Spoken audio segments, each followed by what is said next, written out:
Okay, we're live.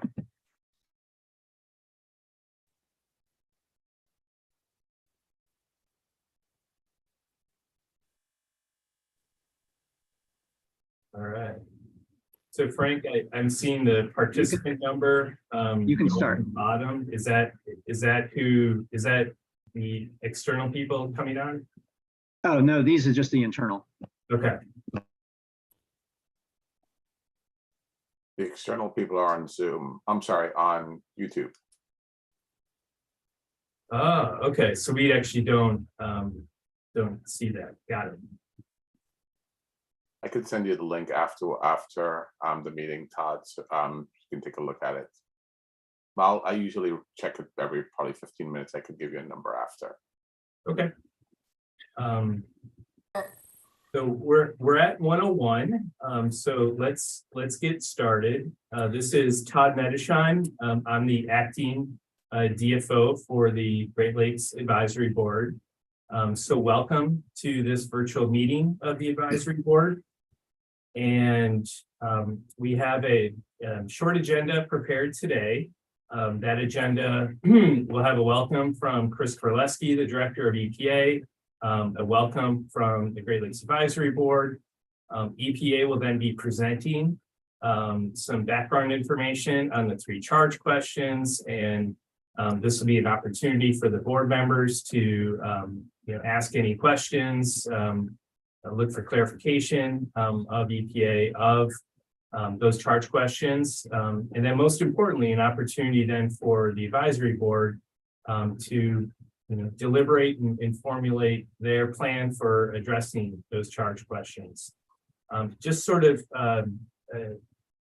in order of 2 orders of business before we start to update not only the advisory board, but to update the general public that's also participating in this public meeting. First, we have a new chair of the Great Lakes Advisory Board, and that is Scudder Mackey from the Ohio Department of Natural Resources. So thank you, Scudder, for taking on this role. Really, many thanks and kudos to Kyle Dreyfus Wells for serving previously as a co-chair, but is being retained on the advisory board.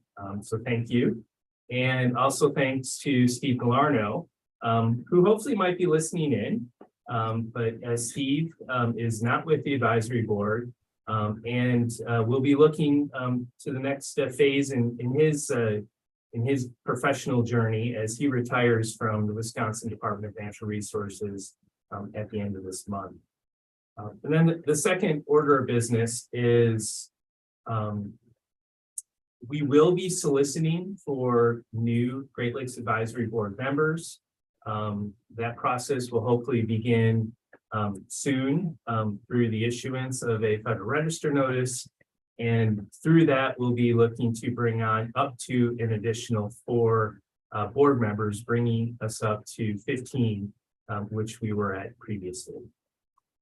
So with that, I would like to turn it over to Chris to provide a welcome from EPA. Well, good afternoon, everyone. First, I'd like to welcome the members of the GLAB.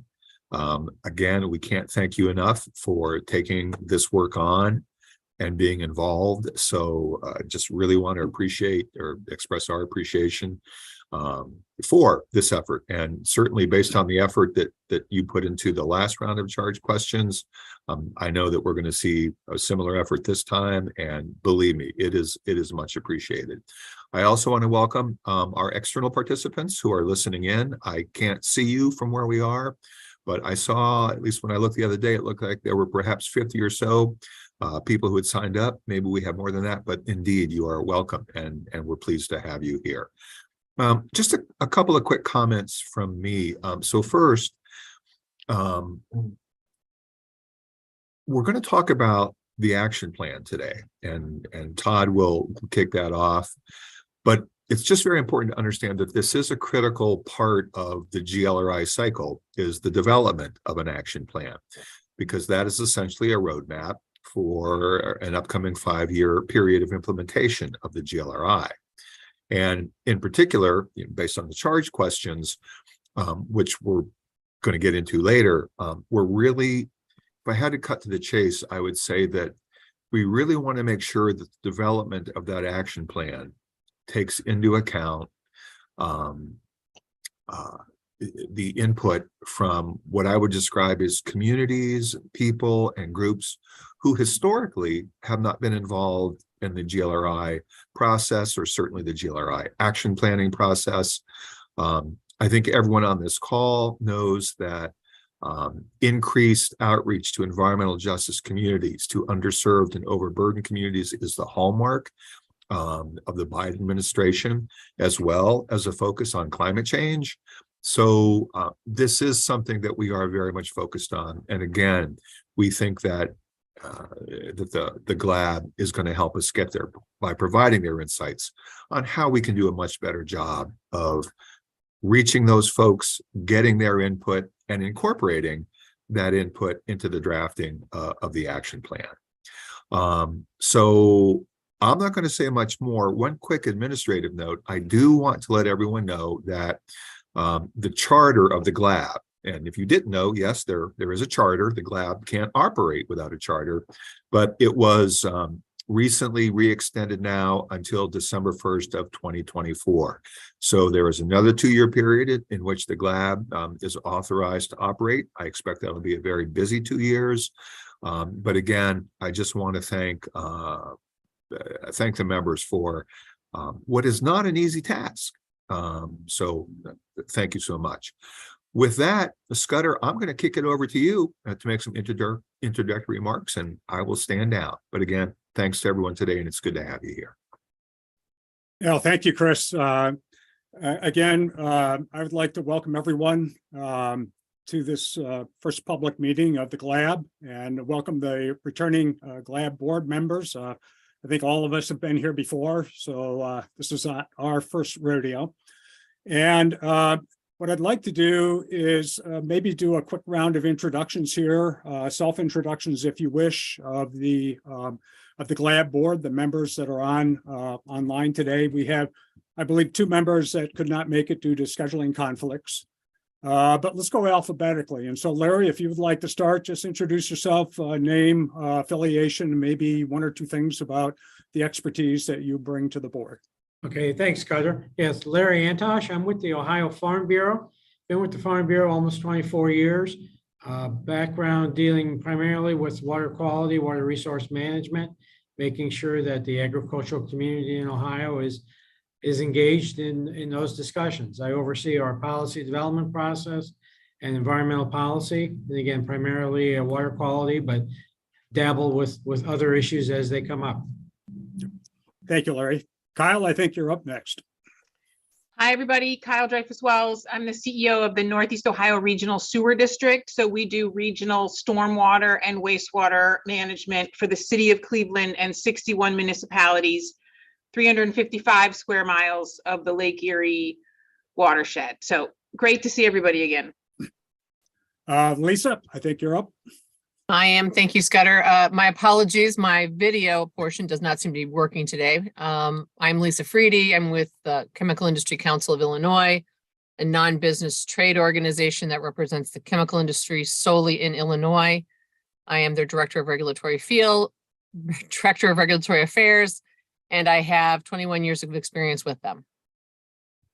Okay. Thank you, Lisa. John Hall.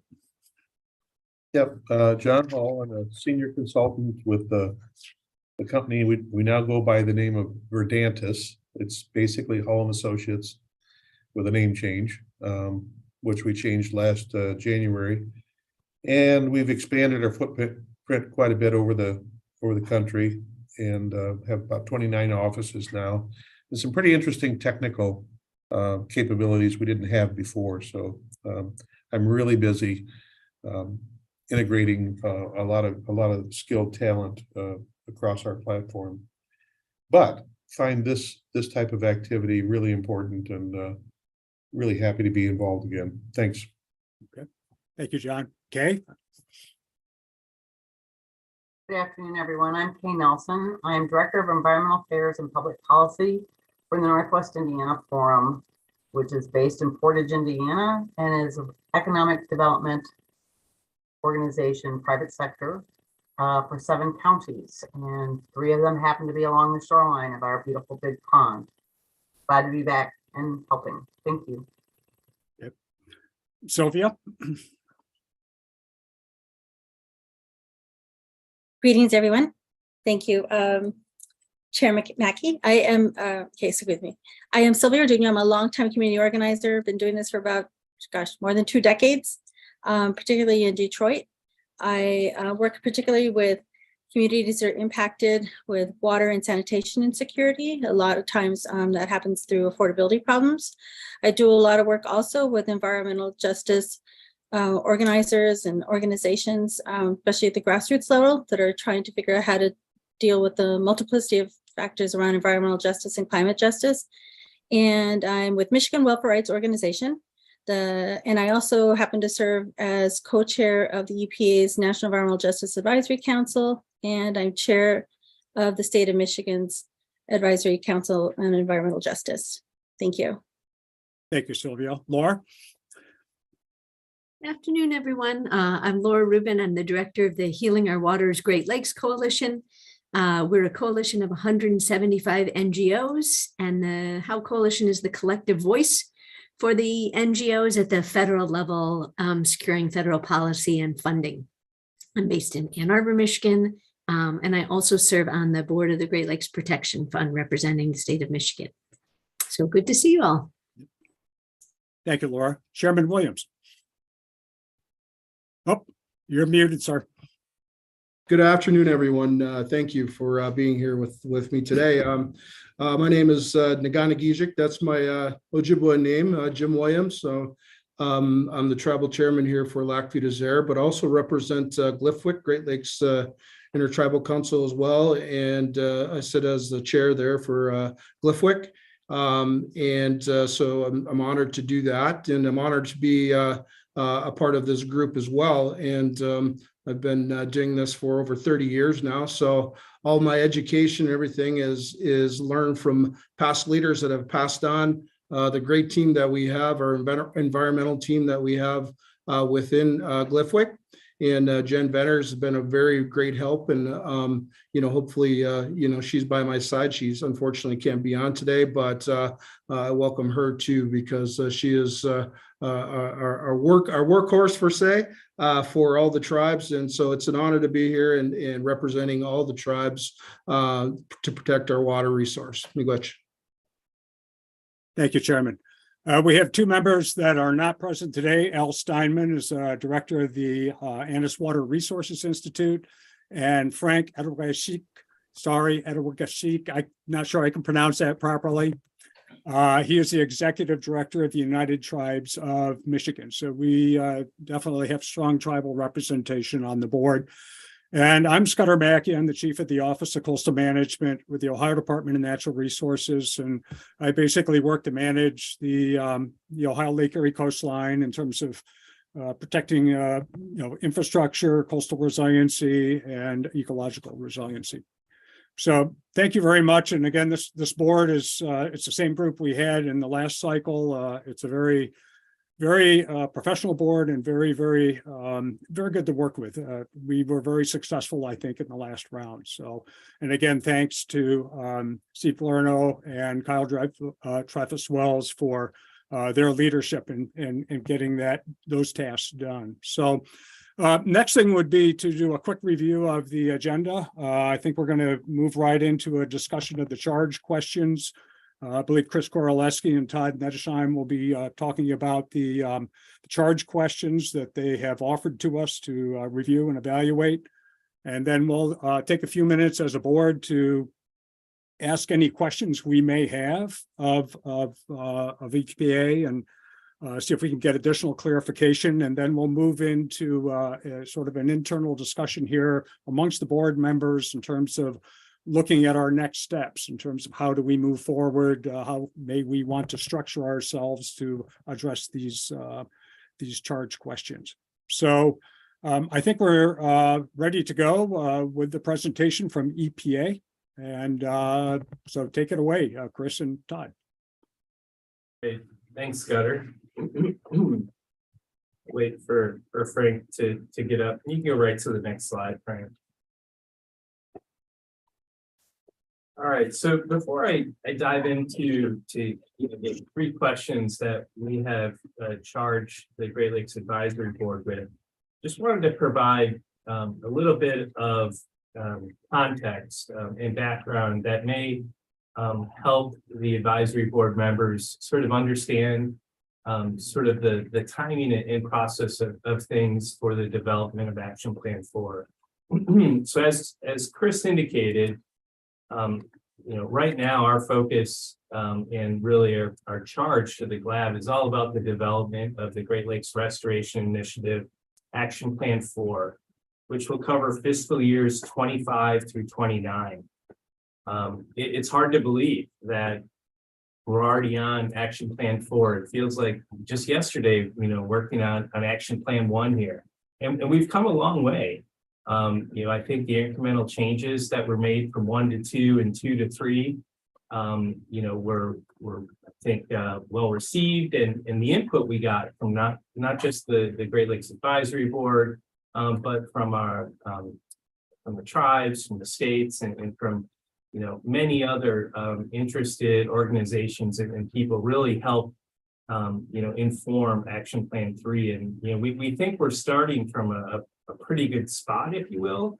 I don't think we necessarily are interested in changing from our sort of short and concise version to a 150-page action plan, but that doesn't mean that the advisory board is constrained. We're not sort of asking you questions but saying you can't provide any feedback. We definitely want your feedback, but we thought a little bit of context over sort of the content, if you will, of action of that feedback. In addition, we're focused right now really on the development of that document. Now that document serves as the blueprint for what we will do under GLRI over those 5 fiscal years. It doesn't get into all the nuances and all the specifics on implementation, all the different things that we can do. And the previous charge to the advisory board included questions on how can we more effectively address nutrients, how can we more effectively control and prevent invasive species. Those are sort of the things that are in the weeds, if you will, very important weeds, and note the connection to invasive species. But we're not necessarily looking for how on things for these 3 questions. It's really from this bigger picture perspective, how can we holistically better incorporate environmental justice, diversity, equity, and inclusion, climate change, climate resilience into the action plan. I would not be surprised if at some future date that EPA and the regional working group comes back to the Great Lakes Advisory Board with more focused questions that may get towards implementation. So I wanted to share that as well. Obviously you want to be thinking about how we might do something, but it doesn't need to be fully resolved in the in your feedback back to EPA. So with that is sort of a backdrop. I will get into question number 1 of 3 that are being posed to the advisory board. And the first one is all about public engagement on the development of Action Plan 4. I'm not going to read the overarching question and the 5 sub-questions. I think those can speak for themselves, but what I'd like to do is kind of go back in time of how we've evolved in trying to solicit public engagement, and using that as sort of a kickstart to how we can perhaps do better. So I think, again, just like with the action plans, making sort of subsequent and incremental progress and improvements, we've done the same with respect to public engagement. And, I think the last time around in the development of Action Plan 3, we convened a series of listening sessions across the Great Lakes. I think there's one on each Great Lake, and then a sixth one here in Chicago that was more of a virtual component, if you will. So, I think a few things that we want to throw out there is, one, we thought the feedback we received was really helpful in sort of guiding the development of Action Plan 3 and some of the new and different directions that we went in. But things have changed, not only sort of in the Great Lakes, but sort of worldwide. The pandemic changed how we, in many, do business. It is those sort of large scale listening sessions. Is that still the right sort of approach, or do you need more of a mixed approach now where you do some of those but some of other things? Do we need to be more cognizant of virtual opportunities, because that's how the world has really shifted? And then most importantly, how can we ensure that we are getting an appropriate, diverse, and representative segment of the population looking at the action plan and providing us input? I think that is definitely an area that we can do better, and really looking forward to your feedback and recommendations on how we can do so. So I think with that, I will pause, and I'd like to ask the advisory board, do you want to tackle these one by one and have an opportunity to ask clarifying questions after each question? Or would you like me to just kind of walk through each question and then it can be more of an open conversation on all three questions? Scudder or Todd, I have an answer to that. Speak up, Kyle. So I guess Todd, and I've had a rough day, so I'm pre-apologizing for myself. What is the problem that this question is focused on? And I guess my point is,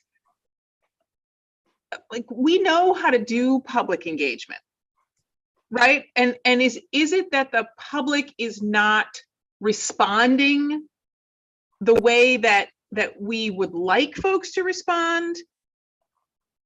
And then my answer to that would be change what we're doing. So I guess my question to the agency in putting this question together very succinctly for me, what is the problem that's being solved that the GLAB needs to focus on? Kyle, that's a good question. And I see Sylvia has her hand raised.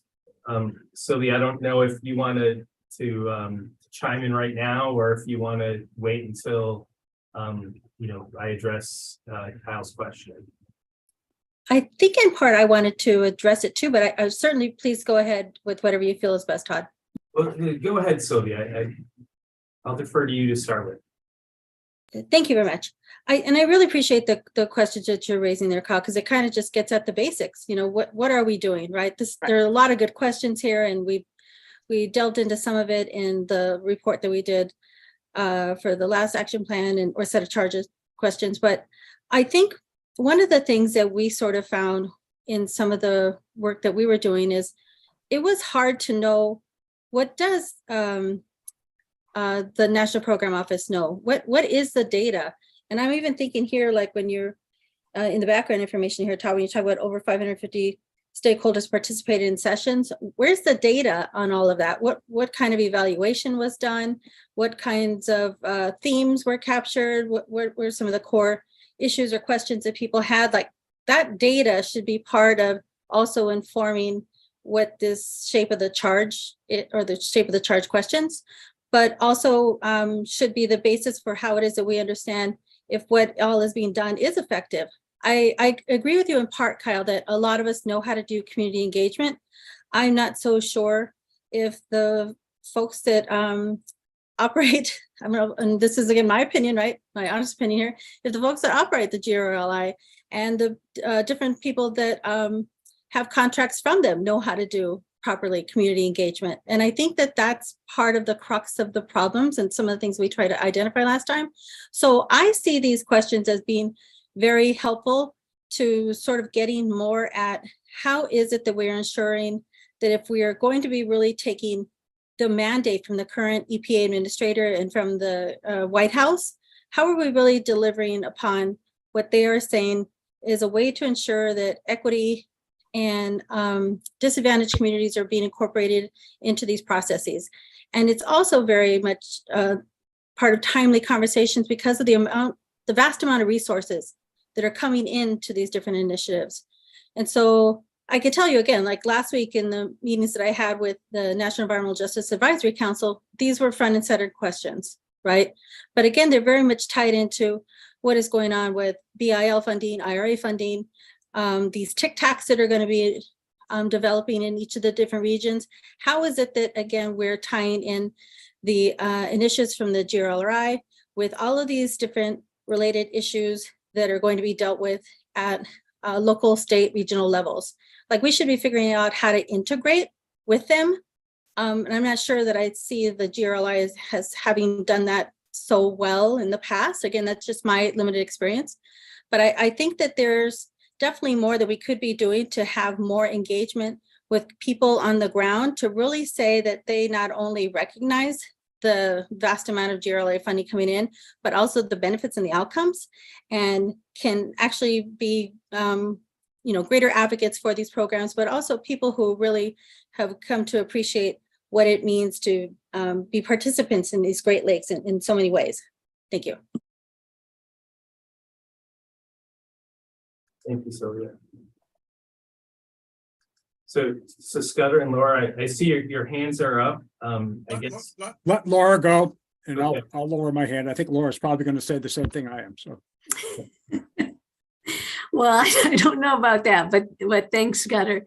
I think one of the questions that I have when I look at this too is what is your goal of engagement with the public? And I guess what I'm getting at there is how locked in is GLNPO to the structure of GLRI, to the focus areas, et cetera. And so one of the things that I look at here is when you talk about public engagement, is your goal taking what we have done with GLRI and asking the public, is this good? Is this going to the right area, et cetera? Or are you going to the public saying, what are your clean water priorities? What are your Great Lakes priorities? And I think that the kind of engagement that you're looking for might differ depending on that. Because if you're really going to them with sort of what are your clean water priorities, that's very different than if you're going saying, here are our 5 focus areas. We need to update this action plan, what's working and what's not.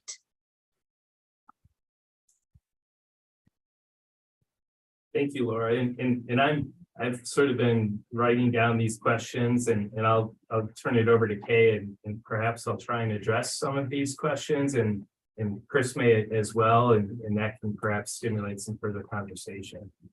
So go ahead, Kay. Thank you. I just would like to add a general concern that as we go forward, that we are effectively working to manage the community that we are wanting to include, manage the expectations properly. We've had a couple of public meetings here with EPA in Northwest Indiana, and the community persons attending the meetings have been disappointed because their expectation did not match the realization of, rules and regulations.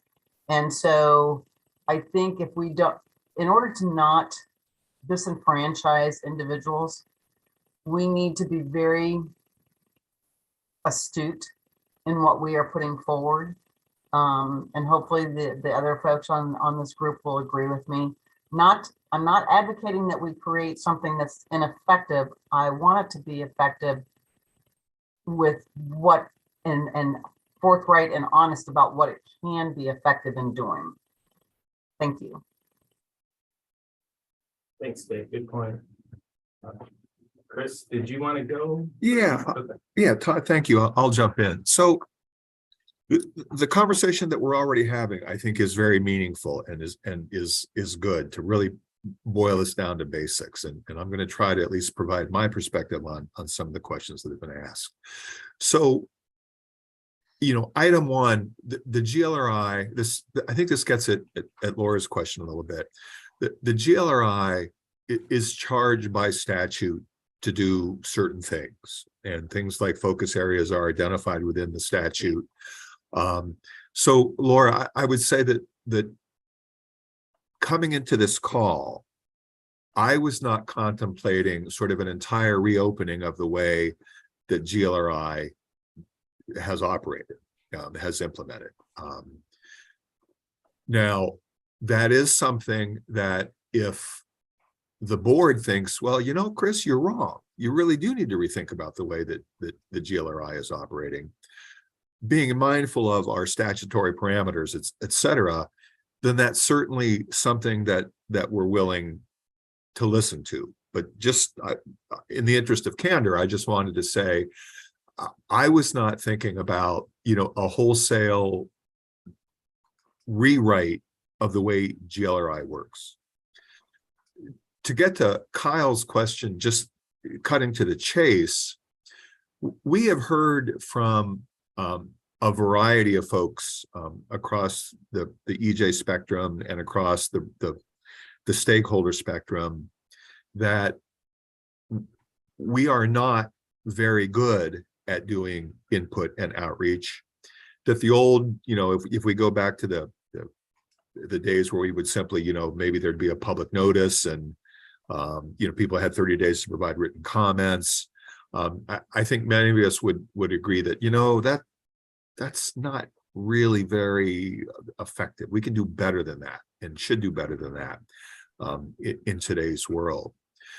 But I think, just really stated very simply, one of my fundamental concerns is that when we do go out and do outreach, you know, based in my experience here in Glenpoe, when we do go out and meet with the public, whether that's the kind of listening sessions that Todd was talking about when we were putting the current action plan together, or other things, I am always struck by the fact that there is little involvement from people of color. And in addition, more recently, and perhaps this is just my perspective because I'm getting old, I also notice an absence of younger people. This was really brought home. I'll tell a quick story at the recent, not so recent now, but the September Great Lakes Public Forum that the US and Canada hosted in Niagara Falls, where a young gentleman of color from, I believe, Rochester, New York, just basically said, you know, this meeting is really great. I didn't really know much about this until a couple of days ago when my wife pointed out this to me, but he goes, where are other people who look like me? And I talked to the young gentleman after the meeting, and we had a very good discussion about that. But the bottom line is, I think he had a good point. And if we are not seeing the involvement of, you know, people of color, if people from distressed communities tell us, you know, look, it's all very nice that you folks are having these listening sessions, but, you know, if you're going to do them during the day, forget about it because we're working and, you know, other various kinds of logistical reasons. I just want to increase or try to find ways to increase the access. And I keep going back to the same thing of getting increased participation of communities and people and representatives of communities who historically have not been involved. Now, it's one thing if someone chooses, I don't care about the Great Lakes, regardless of background, color, community, that's certainly fair game. There's a lot of people who aren't all that interested in the Great Lakes, as is their right. But I don't want to miss an opportunity to engage with people who want to engage, who need to know about the opportunity to engage, who need to be advised of opportunities to engage, and the fact that we're looking for their input and their thoughts on not just what can impact their community or their local neighborhood, but also what can impact the Great Lakes as a whole. I just sense that we are missing a voice here that needs to be heard. So I'll stop there, but that is, in a nutshell, that, Kyle, that would be the way I would answer your question. Chairman Williams? Yes, thank you, Kyle. And just to piggyback off of Chris, I think, with looking at the large amount of committee or subcommittees within the community organizations, which I would think they're well connected to issues within the disadvantaged Great Lake communities, I'm not sure if we've really connected with them, because I can only imagine they would provide amazing insight on what we're looking for as far as data and things like that. And, just the interaction with, different groups such as the Joyce and Mott or groups like that. To me, just looking at, have we collected enough data to really, give to paint the picture, a really good picture of, how to communicate here. And I think we're missing that part of it yet. I think, these disadvantaged communities could really provide a lot of good insight. Just how do we connect with them, I think. And, I've been thinking about that, and I think that's something we need to work on. John? I have a, disadvantaged is it's relevant to the individual. I understand the issue here. But I have a question. If you don't get feedback from people that do attend meetings or don't come to meetings that have been advertised, is it because they're satisfied with what's being done on their behalf? They're not interested. I can't say I didn't have a good experience. They're not sure that they can make a difference, or that their input will be taken seriously. I think this is a really complex issue of how you get metrics and how you get input. And I think it comes best when you have people involved in programs, and maybe having people more engaged in the implementation of projects is something that will create more feedback. I'm sorry, somebody is talking while you're on, John. Somebody put their self, I can barely hear you. So if everybody could be on mute if they're not speaking, that'd help. Thank you. Okay, I'll just try it again real quick. Are people not providing input because they're already satisfied, they're not interested, or they're not sure that they would make a difference? Those are kind of big buckets, but kind of cut to the chase. I think that we could get more involvement with the communities in terms of feedback for the programs if they were more engaged in the implementation of the programs on a basis where they could be, remunerated for their time, trained. If they're busy with other things, it's hard to get someone who's struggling to keep everything together to come to a meeting at night or during the day, and they just have other priorities. Sophia? Thank you, Mr. Chair here. Sort of on your last points there, John, I think one of the things that maybe isn't appreciated everywhere is that community engagement is really an action-oriented practice, right? It's not anything that's passive that you can just assume people will come simply because there's some notice out there. assuming that people even know where to find the notices, right? I think one of the things that's continues to be frustrating about federal notifications is they're pretty dug into places that people only go to if you're in the know. And they're, at best, maybe they're put in some kind of newspaper advertisement, but they're not anything that's really available to the masses in ways where the masses are getting their information, right? Social media, maybe radio, television. And so we actually put a lot of burden on the people who are in communities that would be impacted by the issues that would be discussed at a public meeting, to not only have to figure out that such thing is happening, but then to assume that it's relevant to them. So I think that for folks that have experience with doing well done community engagement, you know that it requires resources, you know that it requires much intent, much preparation, and lots of sort of adequate communication ahead of time, so that people know that there's going to be a forum for their engagement that matters, that we believe will matter to them, and that their feedback could also really be taken in with value, and that it'll be done in a way that that they feel that they can adequately participate in, right? Which means giving them adequate voice. So I say this because it's something that, again, people who are trained to do recognize all of the sort of struggles with it, right? I think the people who are not trained to do it often falter in it and believe that they've sort of done enough, and that should be enough. And I think that that gets to be one of the problems in sort of just assuming that if you just kind of check that box and say, yes, I made an attempt, that matters.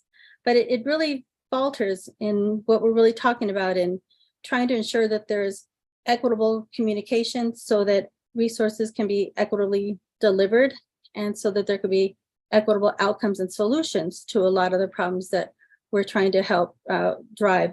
And I think just briefly also to Chris, what you were saying, so yes, very much so diversity matters, but diversity is not the end goal, right? It's really about ensuring that having diverse participants will help us get more of a variety of perspectives and experiences and solutions, help build that next generation of people who are interested in being the scientists and the engineers, and also figuring out how to have equitable distribution of the resources through the contracts, the workforce development, the training, inclusion of tribal colleges, historically Black colleges and universities, and so on, right?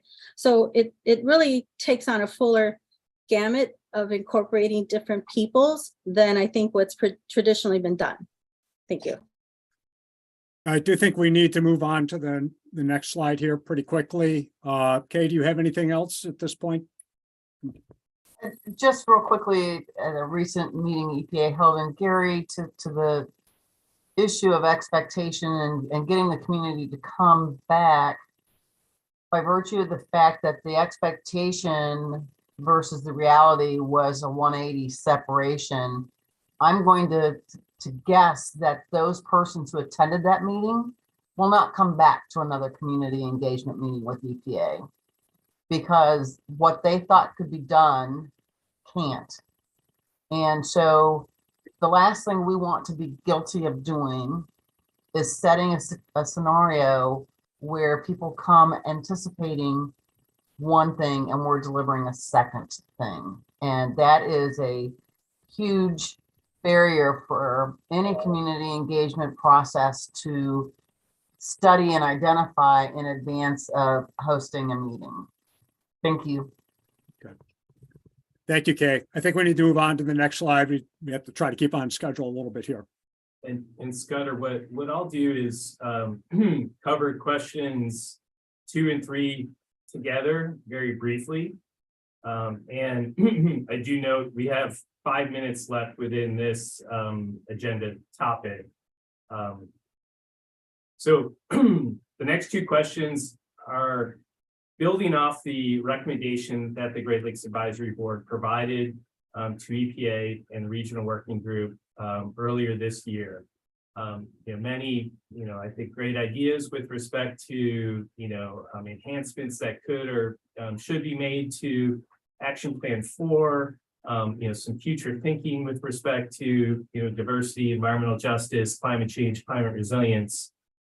The crux of the question is looking here for specific examples. Again, using Action Plan 3 as at least a starting point.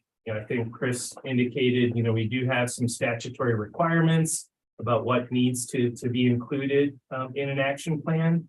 And again, I provided the basis of we're not looking to change this into a 150-page document. This is the high-level sort of blueprint.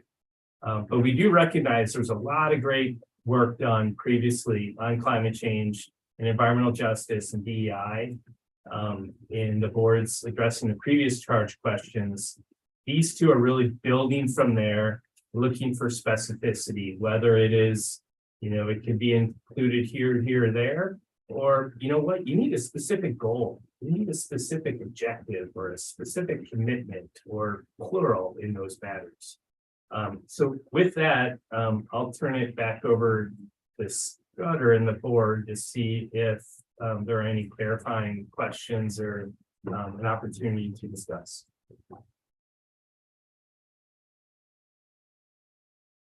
Any further questions on question 2?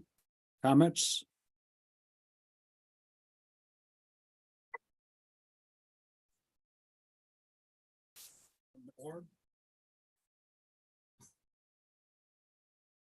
Okay, Todd, do you want to move on to question 3?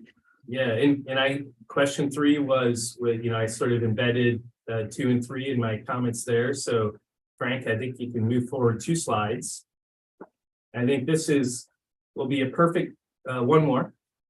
This will be a perfect segue, I think, into the next agenda item. For the advisory board to to think through that process for how to address these charge questions. So first, let me emphasize, this is draft. This is, sort of, sitting down in front of a computer, really just trying to map out what that timeline looks for completing Action Plan 4. We need to have that done by September of 2024 to guide implementation starting in fiscal year 2025. So if you start backtracking the timeline, we kind of need to have a version of the action plan ready for public release sometime next winter.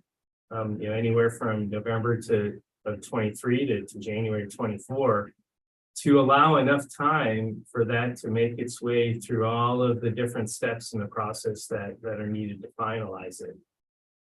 So, I briefly had a quick conversation with Scudder yesterday, about this timeline, and, I was the first to admit, and Scudder agrees, this is a very accelerated timeline. And that was part of the reason for my comments starting out about, this is the high level action plan focus responses, not the how and not the implementation.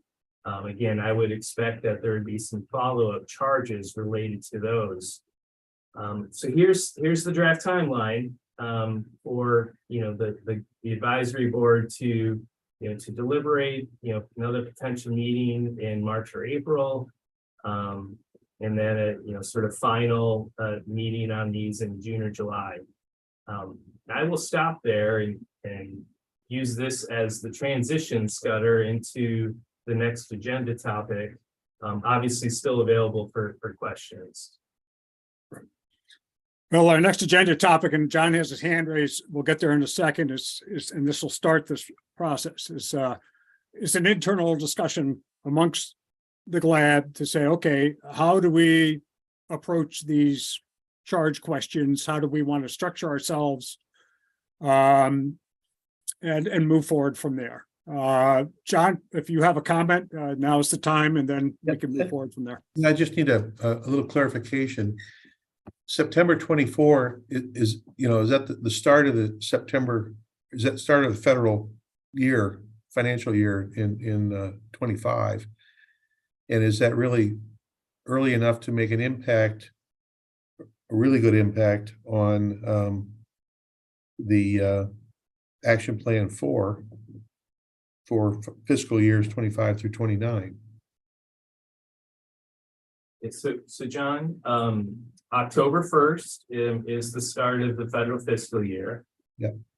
So if we, release the action plan, at that starting point, it does serve as that blueprint for the resources that GLRI is appropriated, in years 25 through 29. So I'm not sure I was fully following the question.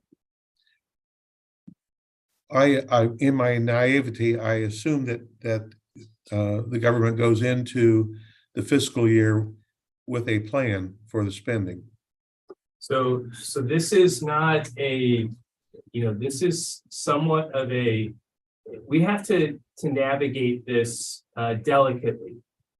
We, EPA, we can't lobby Congress. We can't No, right. ask for resources. But the president, is part of the president's budget, can request certain resources. Again, that doesn't necessarily mean that is appropriated by Congress. So this is somewhat of a document where we put a statement up front that says everything in this is subject to availability of appropriations or the level of appropriations and availability of resources. Okay.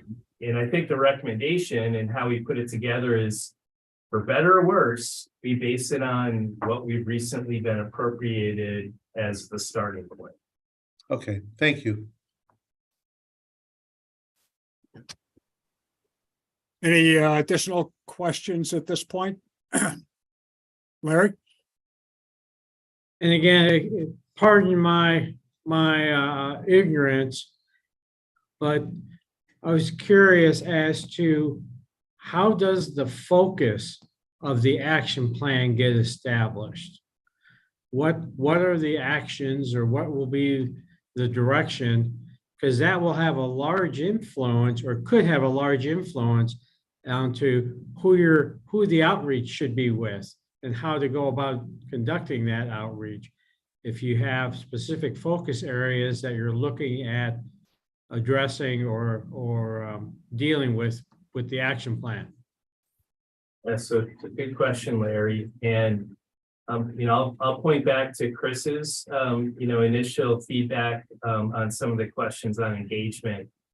In section 118 of the Clean Water Act, it does describe the 5 focus areas for GLRI that would be in the action plan, and sort of the development of 5-year action plans.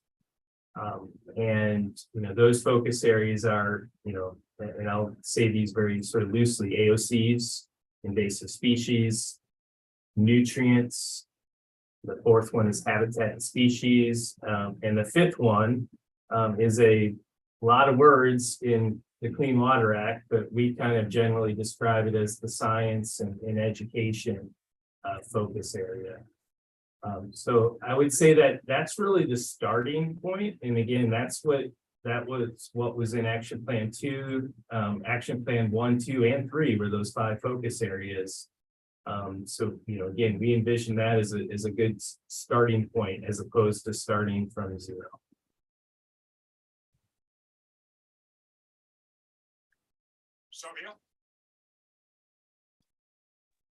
Thank you, Mr. Chair.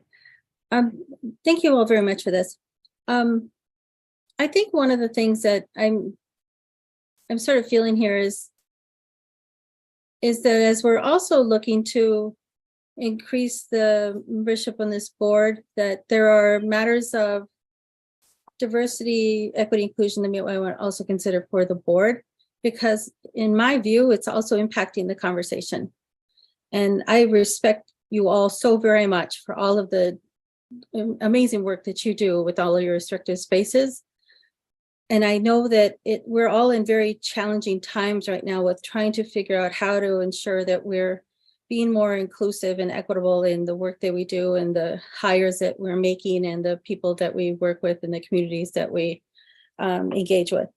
But I think in part that there really is a mandate. Let me just name it. There's a strong mandate coming from this administration with Administrator Regan to say that this is among the priorities for him and the president, that they are really driving to make changes in across the EPA in particular. I believe that it would benefit this board to have a meeting with the administrator if he was to be available, or if not, with the deputy administrator, Janet McCabe. I think that there's much that they could provide to us by way of how it is that they have been approaching this work across the EPA and all of its variety of programs. These conversations are happening across the Office of Water and Air and Radiation and Land Management, on and on and on, right? Many areas that I believe intersect with the work of the National Program Office here, that I believe that would be beneficial to this board to hear from those folks firsthand. There is also an amazing senior advisor that the Administrator Regan has brought in, Dr. Robin Collin, who has been tasked with also helping to really deliver on the EJ mandate and is in conversation regularly with the regions, with the administrators. I'm thinking that at least among the three of them, they could not only be very informative, but inspirational to understand too, again, how it is that they are really striving to make these kinds of changes. And I think help with putting more clarity to, I think, what is this, the relevance of the charge. And let me just also applaud you, Chris and Todd, for also just putting together the questions for this charge based on the conversations that are happening, based on the work that we did in the report, because I think it's pretty bold what you all have gathered here together in terms of what you believe this board should be working on. I'm hoping that we can really establish some teams or some work groups that will really feel that there's lots to be learned, but lots to be able to contribute to in the context of how it is that we carry out this work for the next year or so. And I really believe that the questions here are quite significant to even compared to what I'm seeing happening in other spaces. I think that you've really gathered some pretty important questions that can also help us, especially with what are very politically important states here in the Great Lakes, particularly for this administration, and how it is that we're not only utilizing resources, but incorporating communities and valuing these national resources of the Great Lakes that are going to have great importance for the changes coming forward, right? We've had conversations in the past about migration that is going to be happening into this part of the country with water insecurity in other places, and how there's going to be new water management issues to be contending with, possibly additional problems with how it is that we're ensuring water quality and safety, but also the distribution of resources and people who are going to want to be engaged in those conversations, new participants engaged in this kind of work. So these charge questions are very timely and very much relevant to what is happening and will be increasingly important in coming years. Yeah. Thank you. Okay, go ahead. Thank you, Mr. Chair. Sylvia, well said. I spent the first 3 or 4 hours of your meeting last week listening to EPA's presentation on the national changes to be expected throughout the agency with regards to staffing and funding and grants, et cetera. And I just wanted to, at some point during this meeting, say, I want to hear what headquarters is saying so that we aren't going off the rails in some way, shape, or form. So I support Sylvia's request and compliment Sylvia's management of the NEJAC. She does a great job. Thank you. Thank you, Kay. To move things on, I think let me make a proposal here and see if I can get some feedback from the board. We have 3 charge questions, and typically the way we deal with these charge questions is we break out into a series of subgroups or work groups focused on those specific questions. In the last cycle, we had six charges, 6 themes that we had to address. We had 3 work groups. In a number of instances, we had multiple charges within a single work group. I think in terms of moving us forward, at least in terms of our internal structure, I'm going to make a proposal here and see where we want to go. I think we may be able to break up into perhaps 2 work groups. More than willing to discuss that further. Perhaps with the first 2 charge questions being as part of one work group, maybe a stakeholder engagement work group, which would include a lot of the elements that we've been discussing. And then the second work group would be focused more on the climate side, recognizing that there's a considerable amount of let's say, pollination that's going to have to occur between the 2 work groups. I think that may be an efficient way, since to do this, if we have more work groups, we are very lean right now. We have 11 members on the board. That doesn't necessarily spread the load quite so easily, but if we have 2 work groups, I think we could probably move forward. Any reactions to that, alternative suggestions or thoughts would be most appreciated.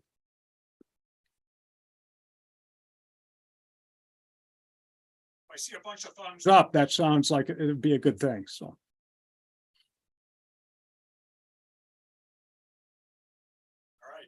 Mr. Chair, before we decide anything, could you tell us how you envision the 2 groups?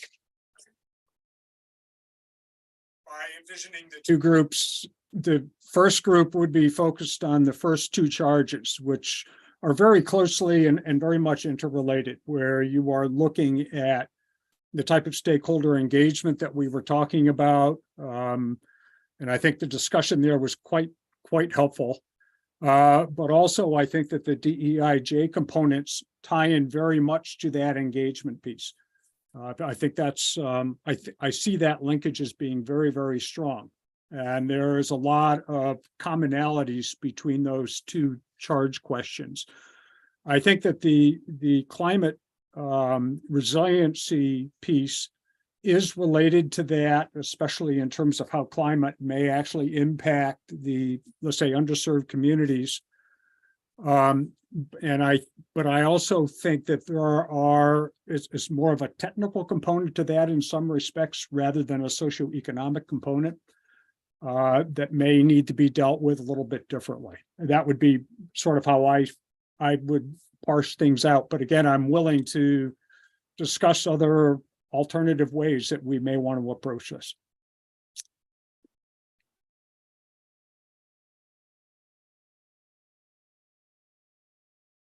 And I noted, oh, thank you, Frank. That's what I was going to ask. Scudder, any way you want to do it. I trust your leadership. Whoa, okay.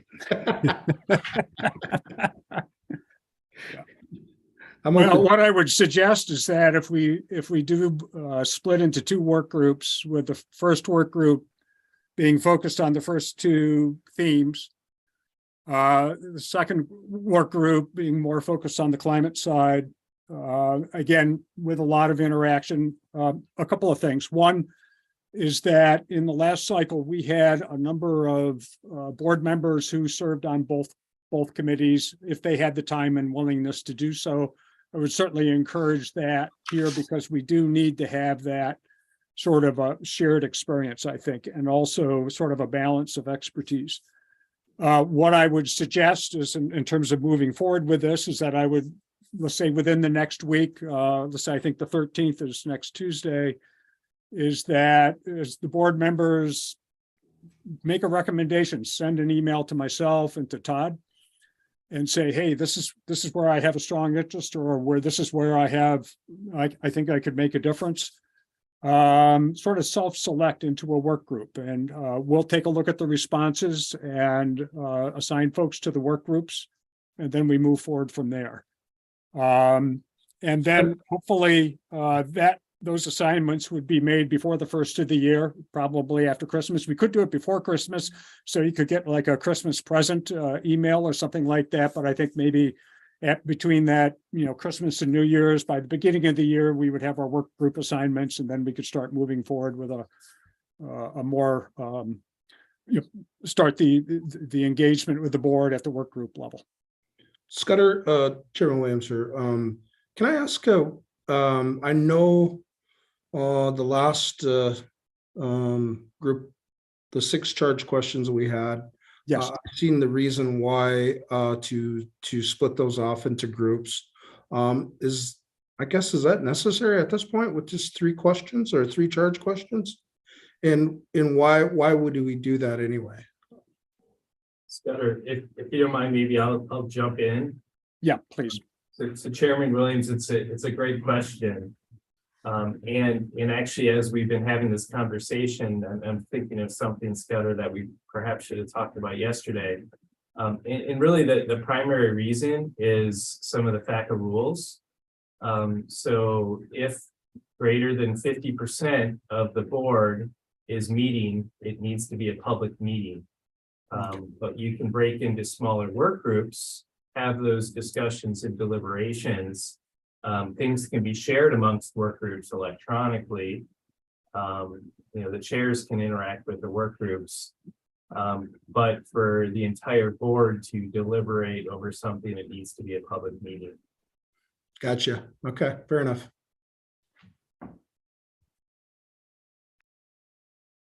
So Scudder, that may impact the breaking it into 2 groups because one of those groups could potentially be 6. Yeah, agreed. Sorry about not remembering that yesterday. Yeah, I think what we're trying to do is achieve efficiencies here where we have the ability to work internally to have open and frank discussions and move the process forward and do it on a more informal basis. We may need to consider then 3 groups. And of course, if we have additional members joining us over the next several months, we have 4 vacancies at this point that may be appropriate. So. Thank you. Yep, Sylvia. Thank you, Mr. Chair. I'm also wondering a couple of things here. What kind of support will be available to the work groups? Like, will we have facilitation or note-taking support? And then also, I'm thinking that we really need to be having conversations outside of the board with other stakeholders. So I'm wondering if there are resources to also be able to do that kind of engagement, because I say this because I know even note takers, there are resources for contracts that are involved with them. But also I'm thinking, like, if we wanted to do any kind of surveys or other small group meetings, maybe even in person, right, over the scope of this charge, if that could be supported. And then again, I'm really trying to understand what data is available right now through the National Program Office. Again, going back to the 2018 engagement that was described there with the 550 stakeholders, how we can access that data and other information that we weren't able to access at the time. Hoping that there's still a way to kind of understand how it is that data is managed through the National Program Office so that we can get a clearer understanding of the processes that are also involved. So wondering if we could maybe get a little bit more information about those. Thank you. So good question, Sylvia. So with respect to data last time around, I think we can convene here internally and determine what we have available and what we can share. I think we need to look through all sorts of different, things that may or may not allow us to share. And I just don't know that off the top of my head. With respect to resources, I think that is another good question. I will not make any commitments on the call today, but I recognize that everyone is so busy that everyone has 150%, 200% work with your regular job, let alone having to volunteer your time and effort and experience and intellect into this process. We'd like to make it as seamless or as smooth as possible. So I think we'll look at what sort of options we have to provide some support to the work groups, and I think we can get back to the board on that. Thank you, Todd. And then, Mr. Chair, just one last thing, if I may. I'm wondering if it would be possible for us to at least just do a straw poll. I think just as what you were saying there, Todd, many of us are already getting full January schedules. So it might be good to maybe get a sense of where this is sort of falling out among the work groups. And then if there's a way to identify even temporary leads so that we could start getting things scheduled for January. I'd hate to have us not have time and then we're not starting until February. Thank you. I think that's a point well taken. I think we could move fairly quickly in terms of the, if we, just take a step back here. Todd, I'm thinking that we may still be able to do 2 work groups. As the chair, I may be able to not formally become part of the work group, but to engage in both work groups without formally being a member, which would be 5 and 5. So that would put us below that threshold at this point. We could look at potentially with new folks coming in down the road as they come on is starting to form a 3rd work group that may be perhaps more focused on the implementation phase. The actual, okay, not so much the why and the how, but how do we, but more the implementation side. So there may be a way to still keep us fairly efficient to start this process off. Just something to think about. So I will confirm that for you, Scudder, after this call. I don't know the answer to that off the top of my head. But I agree, a good starting point would be to, for each of the board members to send an email to you and myself indicating their preference or preference for both. Yes. Yeah. What I would do is actually have your preference for the themes. Theme 1, theme 2, theme 3, or whatever the charges. And then how we split out those charges, they may be grouped together or may not, depending on where the relative levels of interest lie amongst the board members. So when you send us an email, indicate number 1, whether you would like to see 2 or 3 work groups, and then the other would be to what is your preference? Preference 1, 2, or 3, prioritize which ones you would like. And 3s across the board are not going to be acceptable. I'll just share that right now, with number 1 being the highest priority. So, okay. That I'm speaking specifically to John Hull on that if he's still on. So and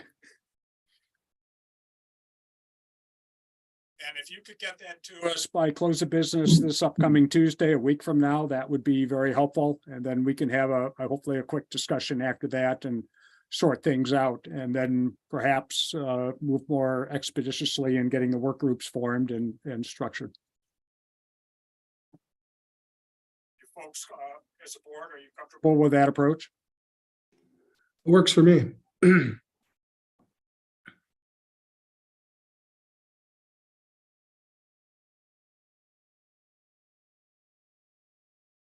So Todd, we can send out a reminder email and then follow up after the meeting here.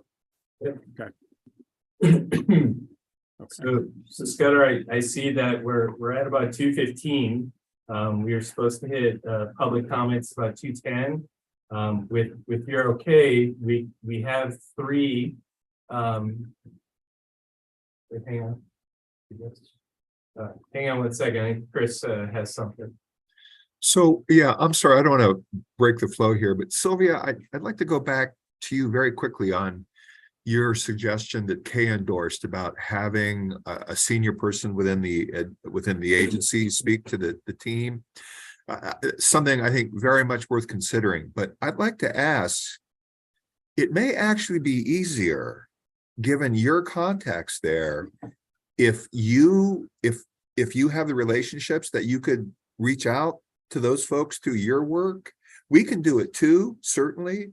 But I think if you, to use the phrase, could put a bug in someone's ear that, hey, it would really be great if you could talk to this group, that may actually streamline things. Because coming from you, it may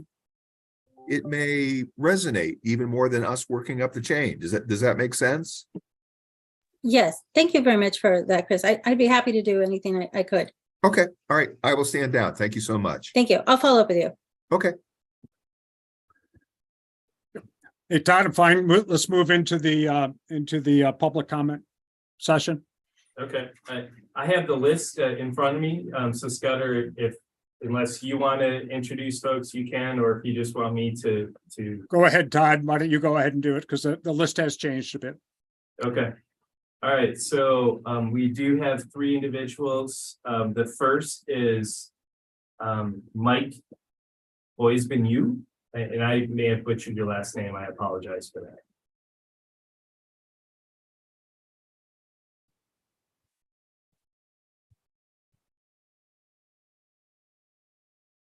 Kurt or Frank, do we know if they're online? Oh, okay. I guess 2 of our 3 are only going to provide written comments. We just have 1 individual, and that is Roger Sheldon. And I know I've seen Roger on the webinar. So Roger, you have 3 minutes to provide some comments.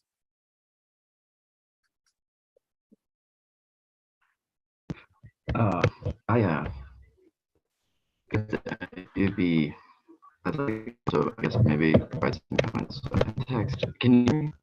You know, Roger, you're coming through very muddled. I can't hear you. Is this better? That is definitely better. Okay. I joined this meeting out of curiosity. I'm working on a documentary that focuses on the ice accumulation, a sort of phenomenon associated with that on the Great Lakes. And so it's been self-funded up to this point. For a year, and I really started to invest in it, in earnest last winter, but I didn't necessarily know exactly what to expect. I'm just starting to kind of engage with this, but as I'm listening to the meeting, there are a lot of sort of kind of goals that I had established with creating this documentary, kind of in line, in addition to the documentary, which seeks to draw interest in the Great Lakes and also appreciation for the ice and also the sort of broad scientific value that can come with that. Roger. I also yeah, but Roger, you're cutting out quite a bit again. Maybe I should just do. One second. Maybe I just use text. No. Let's try this first. Just turn off your video and let's see if that improves the sound quality. Can you turn off your video? Okay. Yeah, is that any better? I can also have multiple microphones. I can change the microphone in 1 second if it's still not any better. I don't know if it's the connection or the mic. It almost sounds like there's a bit of a short in the mic. It sounds like there's a problem with the microphone. All right. Okay, then give me 2 seconds. I'm gonna switch to a different microphone.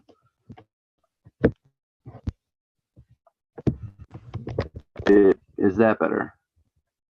Maybe. Please proceed. We'll listen and we'll let you know. Okay. I guess we're talking about awareness and engagement, and that's one of the things I was interested in, I suppose.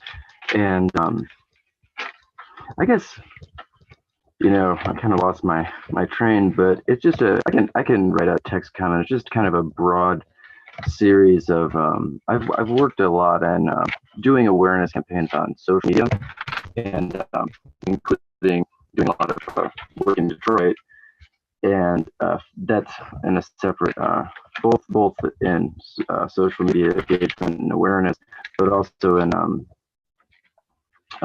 volunteer work and working in tutoring programs. And there are, yeah, in 3 minutes, without having kind of, it's difficult to say this concisely, but there are definitely a lot of opportunities, and I think that there is something to be said. I think that Sylvia had made a couple good points, and no offense, but I think that there's a lot more interest in this than you're seeing kind of play out. I think the Great Lakes Restoration Initiative has the potential to, engage a broad swath of the region's individuals and create a way to really develop the culture and create more unifying culture around the Great Lakes, the resource and all that. And it's not a criticism, but I think that there's definitely a lot of that can be done, and that wouldn't be very difficult, just a slight tweak in the approach. Because the only reason I know this is because I was specifically researching these types of organizations and saw that there was a meeting occurring, and I figured it would be interesting to observe it. So Roger, I'm sorry, we're still struggling with the audio. And Scudder, I'm sorry, this is Chris. I'm going to jump in. Roger, we are struggling very much with the audio, and I'm not sure why, but I would encourage you to follow up with written comments, because we want to make sure that we understand what you're trying to convey to us today, but we are having a really hard time because of the sound quality. And it sort of has that robotic electronic sound to it. So yeah, if you can either text something in the chat or provide a separate letter to the Todd's address and that I think is in the Federal Register notice, yeah, that announced this meeting. That way we'll be sure to have it, because I don't want to miss what you're trying to convey. Yep. Okay. Yeah, no problem. And I would reiterate what Chris said. Yeah, Roger, go ahead and send us some written material, whatever you think is really important for us to see. We'll certainly take a look at it and respond. Please do. Yep, thank you. So Scudder, I guess that was the only oral public comment that we had. Other individuals have expressed an interest to provide written comments. I guess I'll take this opportunity to encourage others that are listening in on this advisory board via the YouTube link. If you're interested in providing comments, please do so. My email is in the Federal Register notice, and I can make sure that gets passed along to the advisory board. Frank or Kurt, are you able to tell us, because we can't see it, how many people joined in from the public today? It peaked around 20 people, 2021. Okay, thank you. Thank you. Yep. So Todd, in terms of following up, in terms of our next actions, by Tuesday, the 13th, close of business, if the board members could send us an email with their expressions of interest in the 3 different charge questions, and any suggestions, comments, or recommendations they make for potential groupings, specifically work groups. I think we can do 2. I'm hopeful we will, if we can. I'll talk to Todd about that and make that happen. If we can do that. And I agree wholeheartedly with Sylvia that we need to move forward expeditiously here, start this process as soon as possible. We do have a fairly aggressive schedule, I think. Sort of looking at 3 months to get maybe some first initial draft recommendations that we have a chance to sort of explore and perhaps have EPA review. The next 3 months would be trying to finalize, though, and starting to transition more into an implementation sort of side.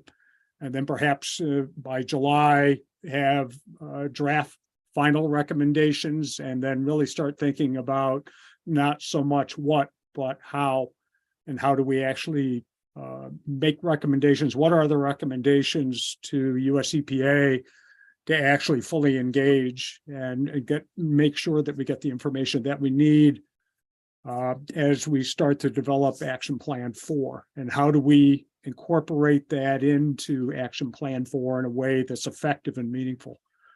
And I think given some of the board members' interest here, I think that's going to be it's going to be challenging, but I think we have the ability to make a difference. And I think it's important that we do so. So I think that's where we are at this point. Look, certainly before the beginning of the year, some potential work group assignments, and we'll go from there.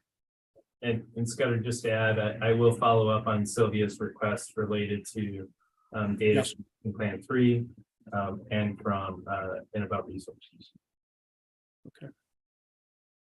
Any other comments or questions? Well, thank you very much. Happy holidays to everybody. I haven't even started my Christmas shopping, so I'm going to be busy over the next couple of weeks. But everybody have a safe and happy holiday. Enjoy your families. And let's see if we can get this process started. Thank you very much. Thanks a lot, Scudder. Have a good day. Thanks, Scudder. Thanks, everyone. Thanks, Thanks, Scudder. everyone. Bye-bye.